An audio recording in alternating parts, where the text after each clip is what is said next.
Alright. There apparently there's a complex coming out next, but I had pretty awesome actually. Oh yeah, I heard that land sport shit. Alright. I don't know, we'll see.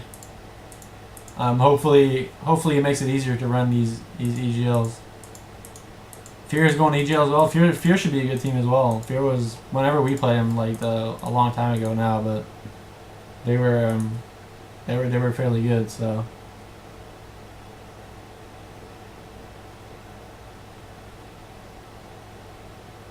no matter what you explain, it will be pointless because every situation will never. But that's the point of what I'm trying to make here. Is like I'm trying to make people understand, like the general aspect of Call of Duty. There's always situations that look alike. So I'm just trying to make people understand the general understanding of what's going through my mind while I'm playing. That's what I'm going to do on this map a lot more. Is I'm going to make you understand. This is what I'm going to do from now on, right here on this map. I'm going to go through every situation, but instead of explaining you what happened and what I was doing, I'm just going to be explaining what's going through my thought process as an individual, because that's really what matters. So the break off on every map is really kind of like that's the only part of the game that's kind of mindless. You kind of like battle a choke point that's most likely going to be populated by a player, so you kind of like you pretty much force yourself a gunfight. And I lost that one. I lost my break at that point. So right now, as you can see, Merc's the last player alive on my team. So and Scum just spawned and I spawned. So right here, no one's at my base, so I'm going to be stunning back. This is so important. Okay, everybody who plays competitive Call of Duty and plays Lockdown, please go back to your base and stun your flag. I can't even sense the importance of this play. I'm going to be doing this at least 5 or 6 times on this map, and even if like I got one stun there, as much as you think it's fucking pointless as a stun, this probably saved our flag cap. It's like that just made it that much easier for Merc to win that gunfight. Because he's in a situation to stop that flag. The enemy dropped our flag. So by him getting that kill, I'm in a situation I can run back to my flag and get this flag returned. That's okay. So first of all, on Lockdown, everyone knows there's a good side and bad side. That's pretty much old news. I didn't run another ad. I don't know what you guys. I don't know why you guys are just getting random ads. If you are, is everyone getting an ad right now, or is it only one person?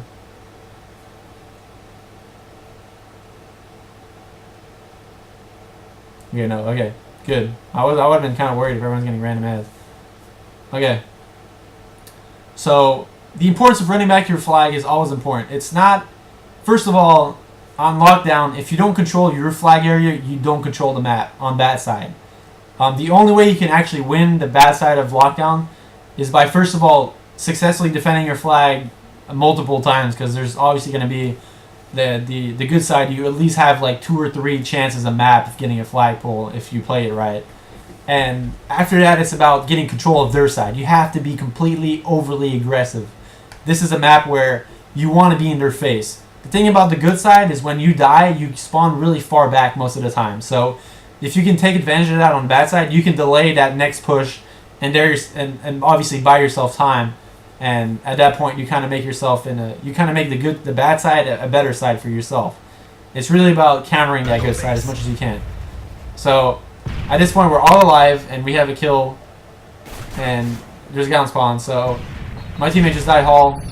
At this point, I decided to make a push Hall. I get a really good kill right here, and we get 2 dead. So right here, I got Hall control. As if you look on the mini map, I have no one on mannequin side, and I have a teammate pushing their back stairs.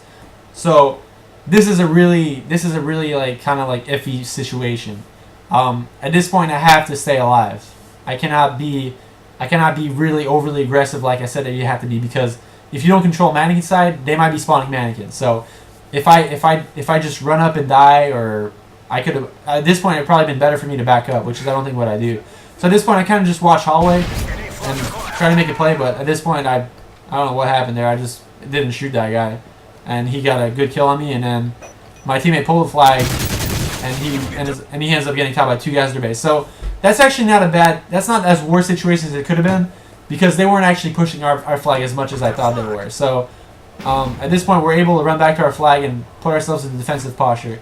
As you saw right there, I was kind of iffy about overextending.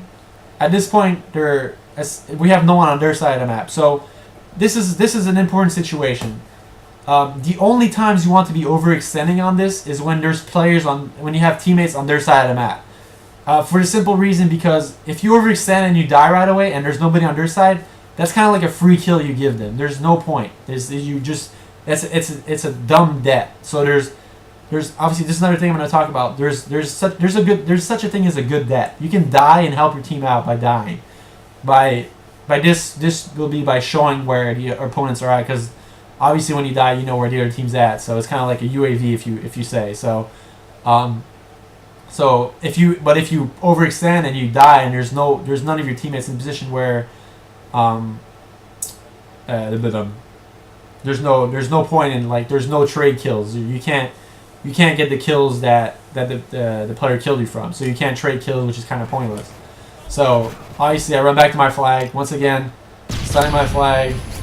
I nade over the building, stun again, double stun. That flag can't go anywhere right now, and I still had a player alive on the middle down there. So they overextended. So my team should be getting good spawns right now. At this point, we're kind of forced to make plays. But since I have a player on their bridge, they're going to be really scared by running flag. Scumpy gets a really important kill there, and he's staying alive. Scumpy's making a really good play right now, as there's still a player mannequin, but I'm going to be able to stop this off spawn by simple stuns and nades. So I get a kill in the stun. As we saw, a second player right now. Scumpy said he was going to get him. So, and Scumpy, or someone on my team called out middle. This is teamwork. Okay, this right there was teamwork. This was responsive call-outs and responding to your teammates. Okay, you can't. Obviously, I really wish that you guys could hear a communication right now, and you can understand why I'm saying this was teamwork. But to the point where my teammates were calling out. So I stun up flag. I tell the Scumpy, you don't really need to shoot flag guy, and I get another stun. I call that player out as well. Scumpy nades, and immediately you can see Scumpy's thing turn around as well as I turn around. We both stopped looking at the same person. And one of my teammates called out the guy middle, so I immediately turned around and I was immediately 4 dead for their team. So this was, and it's going to get the 4-1. That was 4 dead at this point. So this is what I'm talking about. This is right here. This is the point where this is where you're aggressive to their base. This is where you want to push and be overly aggressive on what they're doing. So first of all, there's 4 spawns on lockdown for the good side. There's the back parking lot area, which I'm about to push. There's the back stair spawn, there's the front white spawn, and then there's the middle alleyway spawn. So let me just show you guys. And obviously there's 5 actually. There's the mannequin spawn as well. So this is one of the spawns. As you can see, Saint spawn there. This is a spawn right here. This is a spawn. This is a spawn, and then this is a spawn. So those are the 5 spawns that you'll encounter. So as you see right there, normally there's at least 1 or 2 guys that spawn back there. And since my teammate called out he was spawning white at this point, they only have 2 possible spawns at this point. My flag guy is cutting off this spawn. Merc is cutting off the white spawn. So they're either spawning in this doorway or they're spawning at mannequin. So I immediately went straight to mannequin, and 2 players spawned there as we are over their spawn right now. There's nothing they can do. They can't run out of their base and overextend our base. So that was like 3 dead, and then we figure out where the last guy is, Saints. And at this point, Big Hunter, or whoever has the flag, is gonna get an easy tap. And he actually almost got stopped there, but he didn't. So as you saw right there, I knew where the last guy was, so I pushed and got a stun over the building again. Important stuns. I should actually threw that away earlier. I should have stunned our flag as soon as I spawned. And that player kind of had like a small window where he could actually pull and got the flag out through the hallway. How did he almost get stopped there? Because our player, he also spawned mannequin, and our player watching mannequin died. Here, I'll show you exactly again. Like, Merc should have been backing up at this point. He should have been just sitting mid-map. This is a play where he should have been backing up our flag, but at this point, this was a situation where Scum could have been more patient as well. He could have kind of waited for Merc to get in a better position, or us to come back to our flag. But it's really hard to get. Like, once again, it was a really hard play for Saints to make at that point. And Saints didn't go for the pull. He could have countered that so easily, but he didn't. And so at this point, I get double stuns on him, so it makes it really hard for him to get a kill. And I threw a nade at the hallway because I knew another player was going to come up. And now we have 3 down, and then that completely negates their next rush as well. So here's the situation. Okay, this is this is another situation where you can find yourself overextending. You spawn white and you have more than 2 or 3 players alive, or two or three players dead. So the last player alive on our team was middle, and the rest of them right now are out spawn. Here, look. So we got Striker spawned backstairs running towards Mannequin, and Saint spawned back left running back to flag. So this is a situation where I found myself able to overextend it. Running back to my flag was kind of useless because my team had control of my base. They didn't really need to run. Having all 3 of us run back would have kind of been pointless. So at this point, I decided to overextend and get to their base as fast as I could to try and possibly make a play for a flag. At that point, I didn't stun anyone, so we're not really 100% sure where they are at this point. So I'm going to go back and get some Mannequin control in case they get a flag out. So I get a kill and again, Manny starts shooting at me. So this is about pre-firing, and now we have 3 dead, and the last player is at their base. We know exactly where the last player is, and they're getting front white spawns, as you saw on the minimap. Immediately reacting to that. So we had a player at our base, and then Saint spawned front white, and Link spawned back to base right there. So I'm going to be pushing. Link's actually knew where I was at and decided to kill me. I should have been more patient on that spawn, and possibly pre-aiming that. I shouldn't have been dying right there. So we're still in an aggressive stance right here. Is Merc still at their base? Merc gets Lynx, who's the guy that killed me at their flag, so he can possibly get a flag out. And you saw Big Timer spot the guy pushing back white at that point, because that was Saints. That was a front white guy earlier, and we never spotted him. So Merc made a good job running flag back. And this again, this should be automatic for you as a player. You have to run back. We are not 100% sure. There could be one player we're not sure where he is. And it was Fake or Striker, I think. And Striker was going Hall actually. There was nobody there, but there's always that slight possibility that a guy can be at your base. So if you're in a position where if I would have just ran out middle, I could have just died. I would have been pointless. So instead of that, I back up to my flag. I make 100% sure that we get this flag cap. Especially if you're on bad side of lockdown. There's absolutely no reason for you not to make sure you get a cap. Because every cap you make on this side is just like, it's the best thing you can do. There's no point in not doing it. It's like, a flag on bad side is like 2 flags on good side. It's pretty much the way I see it. Is every flag you get advantage on the bad side is 2 less flags you have to get on good side. So that's really important. And so let's keep going.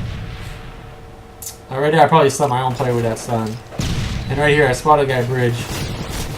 So the bridge guy is going to kill my teammate. At this point I was kind of lucky to get away from that.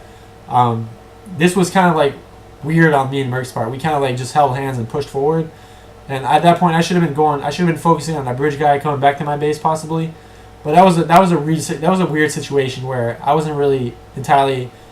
It wasn't really clear as to what was the best decision to make. So I kind of got away with one here as I got away from that guy in front. And here I got a call from my teammate. The bridge guy was going to pull a flag. So for me to run back to my flag around would have kind of been what kind of meant my team. I would have been going the same alley my teammate who was back in the flag would have been doing. So it would kind of been pointless. So I knew exactly where his teammate was shooting at me. So as I run back, I saw him go bottom arc. So at this point, I'm just staying alive. He probably heard me fall, and I do get the kill on him, and I get a few shots on flag guy, and I force him to go inside Mannequin. So now the player respecting it right now is the player that was on spawn and run back to flag. So if I would have been backing up from top arc to my flag, I would have been exactly where my player is right now, but probably without a kill on our part. So the play I made right there kind of like made my teammates, gave my teammates a better chance of pushing out of our base and getting a good chance of stopping the flag.